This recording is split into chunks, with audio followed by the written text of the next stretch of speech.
Alright, how we doing out there? I've been playing this guy for about 10 minutes now. Just started recording. He's taken about $5 off of me so far. A little less than that. But, let's see. This is not an instructional video. Just, more just me having fun, I guess. More for me to figure out my leaks and stuff. But, I mean, I will explain what I feel and certain examples and, you know, pretty much tell you what I'm doing in certain spots and what I feel he's doing in certain spots. So hopefully you'll enjoy this non-instructional poker heads up video. But you know, PLO, it's a swingy game. Very swingy game, but you know, just like any other poker game, in the long run, the better player will win. You know, heads up is pretty much about getting inside your opponent's head, you know, getting on his nerves.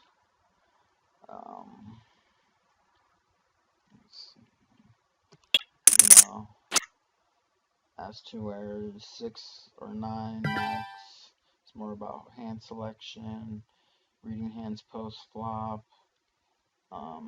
You know, those things you don't really have to do much in heads up. Where in heads up, you're pretty much playing about 90 to 100% of your hands on the button. Reways me. This tells me right here he's on a draw, I believe. Hopefully it's not a hard draw, or a strong hard draw, ace or king. Let's see, I got trips here.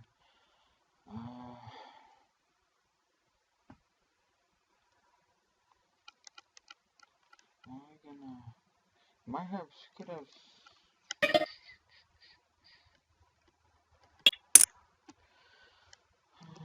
think I have the best of it so far. I'm just trying to put him on a hand, and hoping that 7 actually hit his hand.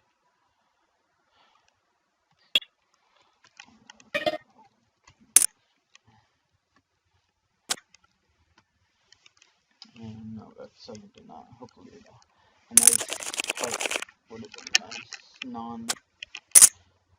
Actually no, because I would need to, yeah, who knows.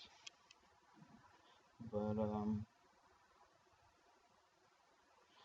so yeah, you want to play about 90 to 100% of hands on the button. Now hands like this, for example, I mean, just because you want to play 90 to 100% of hands on the button doesn't mean you have to play 100% of the hands on the button.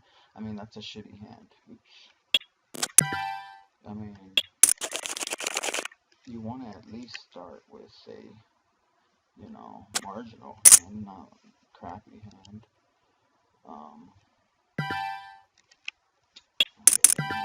Auto post over here so you can get that. But, you know, when you get big hands, you want to get it all in with confidence. And a lot of people who play are pretty much here to gamble online.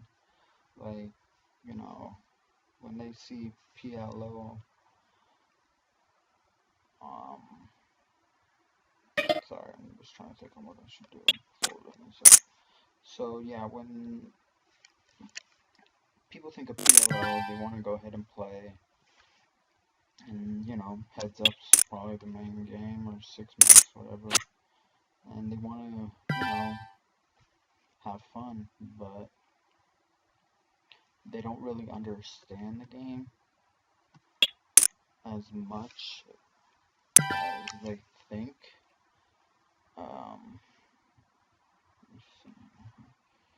Okay. Right here, I am on a draw, so I'm just gonna go ahead and pot control. No need to get carried. Because it seems like he has a big hand. So, if I would have, gone carried away with that on the flop, I'm only on a draw. I can always wait for a better time for me to put my hand in when I'm probably like 4-1 dog, to where he's probably like a 15%. So I'm gonna wait for that hand, which will come up. Okay. But like I said, the most common amateur mistakes in heads-up PLO is not being created enough, and overvaluing hands. For example, you know,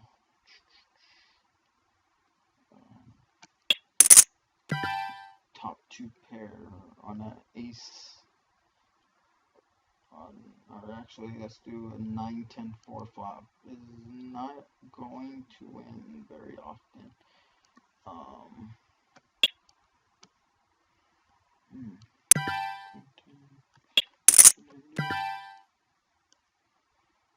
So I got two pair. Ouch. But amateurs have to move away from the ABC poker a lot. People will give up a flop of like 10-3-4 all clubs and fold to a C bet. And on spots like that, I would love to lead out, or even 3-bet in spots like that, because you get the valuable information. I mean, you'll find out right away what type of hand your opponent will be holding. In position, like I said, on the button, pot control, out of position, keep the pot small. I need to get carried out of way. I feel like I'm good in this spot, actually. I'm gonna go ahead and make a little value bet.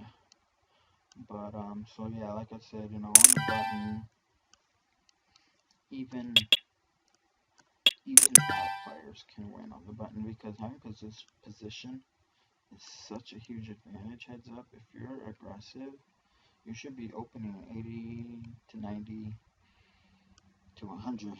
No, let's say 80 to 100% of your hands on the button. No joke. Or I'd say that's about right. 80 to 90 on the button, but you want to be playing almost about 100% of your hands. So on the big blind, what am I doing here? 6. Just gonna go ahead and give it to him.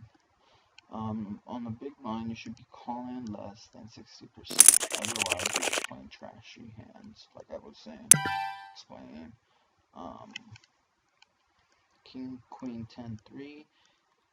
I mean, it's borderline trashy. I got the King, Queen, 10s connectors with the 10, 3 suited. And it's only a min raise, so I mean, it does give me something to work with. But on the big blind, you should be calling, like I said, less than 60%. And so, let's find out exactly where we're at in this hand right here.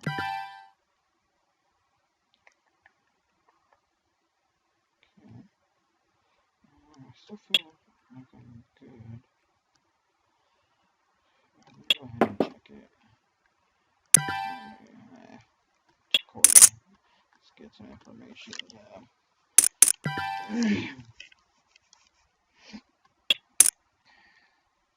So, the button is, like they say in any form of poker, it's very important. you're pretty much creating the pre-flop action and building the pot. Some trickier players can lead out from the big blind, but 40, I'd say to about 50% of players will check the flop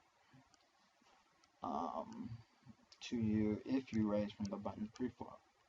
In position, fold anything really filthy, like 2-3-7 king rainbow. You know, there's nothing that's connecting, nothing suited. Go ahead and bet this one again. See what happens. You know, 3-3 king with no rainbow. You know, you don't want to be playing hands like that. Let's see. You know, but opening ranges are a lot wider. Like 7, 8, 9, 10. You know, suited, connect, double suited would be a very nice hand. Those are the main hands you want to be playing with. You know, those are the hands that will win you money. The double suited connectors. See what I'm gonna do here. Just go to flush. It's that small. Suited. But you also have to know, how does your opponent play a weak draw? How does he play, you know, a non-flush, a non-nut flush, for example? You know, do they bet strongly or check behind? Does this opponent lead into the pot with a bet? Like this, for example. Do they lead into the pot with a bet when they flop trips or better? Will this opponent bluff on the river with a busted draw? Does this opponent check raise? And what does that really indicate? You know, does it mean, you know, a strong drawing hand, a weak hand, or does it mean a made hand? How do they react to small or big bets after the flop, and also pot size bets? You know, PLO heads up is all about understanding your player and adapting to his style of play, which I'm doing right now. So, I mean, he does seem pretty aggressive. It seems to me when he bets pot, he has a made hand, which I have already got that. I mean, I don't. It's pretty much confirmed. I feel like when he bets a pot hand, he's got a pretty made hand.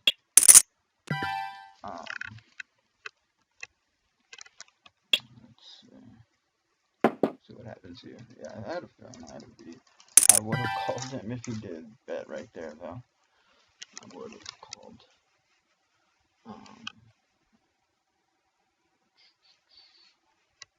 But like I was saying, you know, double suited hands can make, you know, two different flushes, and these are the types of hands you want to build pots with.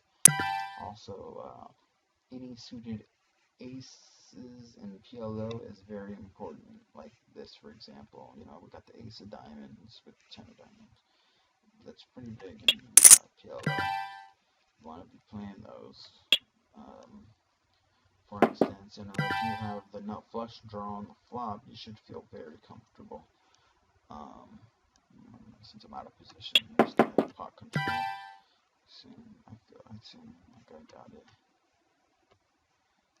Backdoor draw, just got there too. Okay. But you know, you want to be doing a lot of continuation bets on the flop from the button when you have a piece of the flop. That doesn't mean just see bet, you know, 90 to 100% of the time. You know, you want to at least have some, you know, some type of piece of the flop. Um, but let's see. I'm not really big on building pots and just getting it all in on the flop with small draws and two paired type hands. For example, like top set on the flop with a flush draw on board.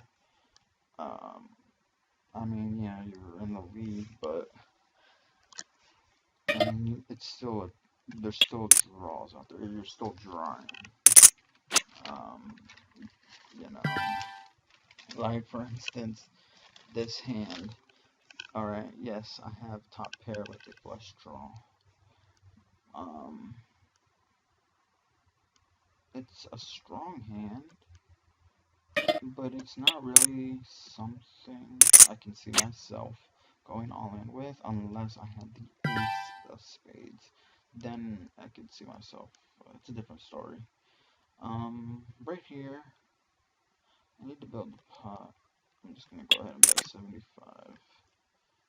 I could have checked behind, but I'm just giving him, like, he could have trips, and I'm just giving him the advantage, or some type of, he could have trips, and I can just check behind, and all of a sudden he's got a bow, and there goes my. So it's like I said, this PLO is very drawing. I mean, you can have the absolute nuts on the flop, but when it comes down to the river, that's where it all comes down to.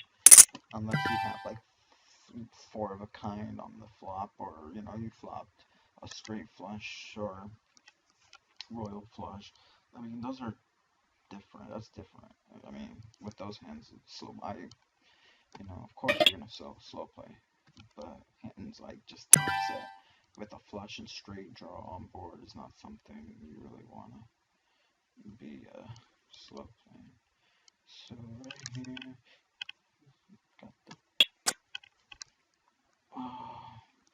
But like I said, I'm just adapting to my opponent, seeing how he plays, seeing what he does. Um, you know, it's still early in this match.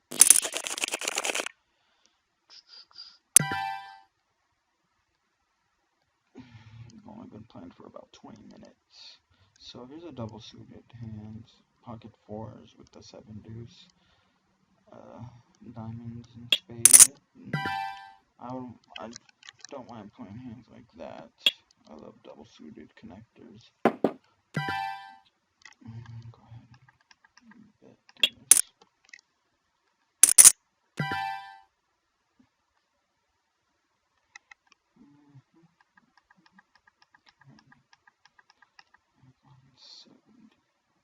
No, that's maybe like 225.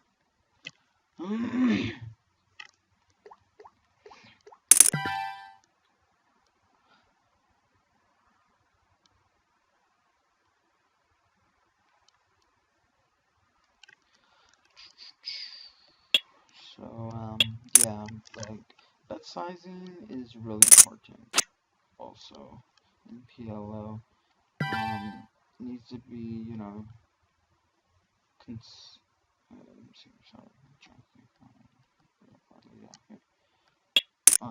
So yeah, sizing up your opponent, if you are playing like a non-tricky passive player, betting 50 to 70% of the pot will normally get them to fold the flop, which is what you want.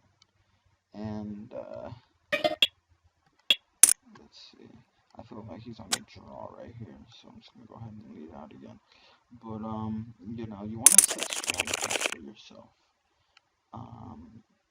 If you flop top set on a dangerous board, like I was saying earlier, like a king jack 10, and you flop top set style board with a c bet of 100% of the time, if no one 3-bets pre-flop, but that doesn't mean, sorry, I was trying to think what I should do there. So, what was I saying? So with a dangerous flop, what did I say, like king jack 10, you have top set,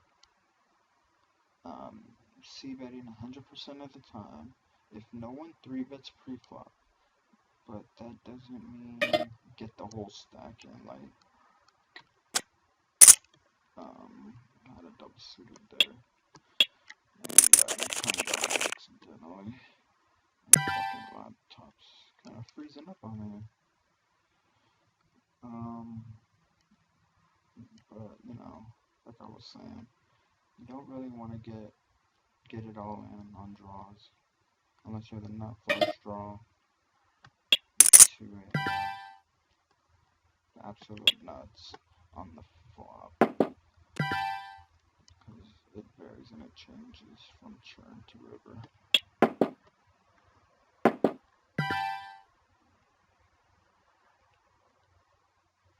Oh, I have the best hand right here. Must have flopped it.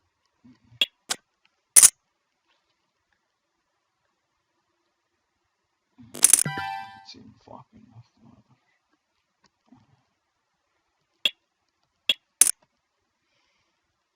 But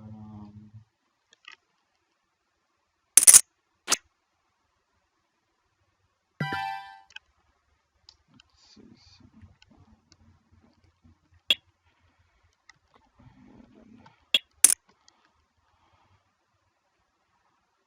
Go ahead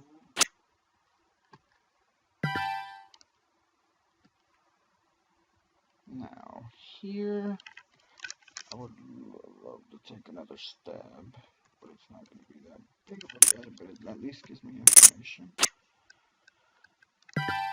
We got the back door, and I don't want to get check raised. Yeah, that's what oh man, I mean, I don't know what he's calling me on the flop with, but didn't even have a king. But it's okay. He's got, as you can see, what he called me down with. Eventually, he's gonna get to him. He's a weak player from just watching his hand, from watching that last hand, and seeing what he did on the flop to the churn to river.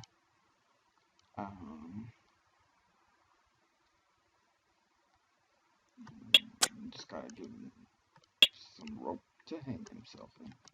It's gonna happen. It will happen. I just hope he doesn't run away, because I would love to show everyone out there that patience in this game and understanding how your opponent plays is very important. No need to go out of control.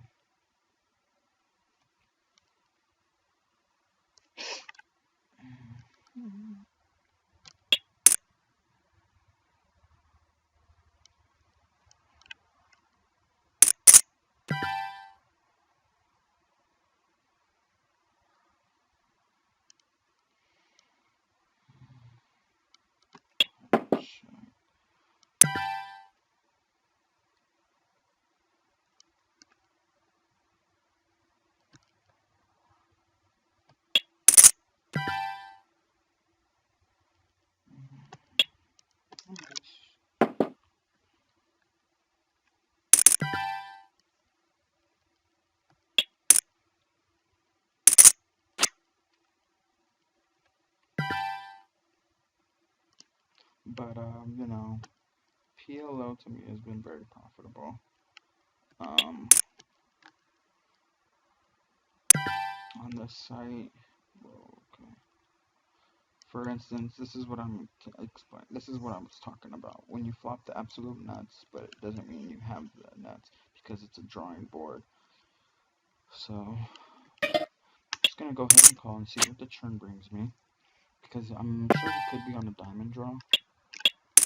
So I will bet right here. Hoping no diamond. Hoping he leads out.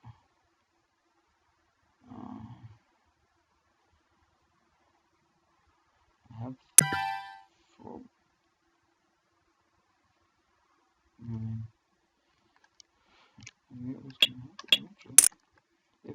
I mean,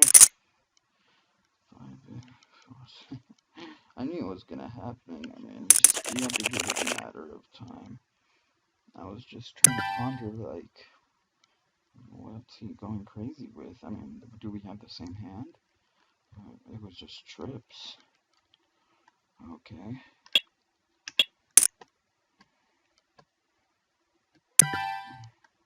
I guess we're just gonna get it all in right here. And pocket fours. I got a diamond draw. Ooh, the diamond spade. Two pair. And just like that. Um, Hopefully I'd love for him to rebuy, and of course it's not gonna happen. But so that's just a little example of, my style of play, and I will go back and observe my style and see what I can fix and some of the leaks I could adjust to, and just go from there. But hopefully you liked my non-instructional video, and hopefully it could make you understand, some of my views of the game. Thank you, and stack them up.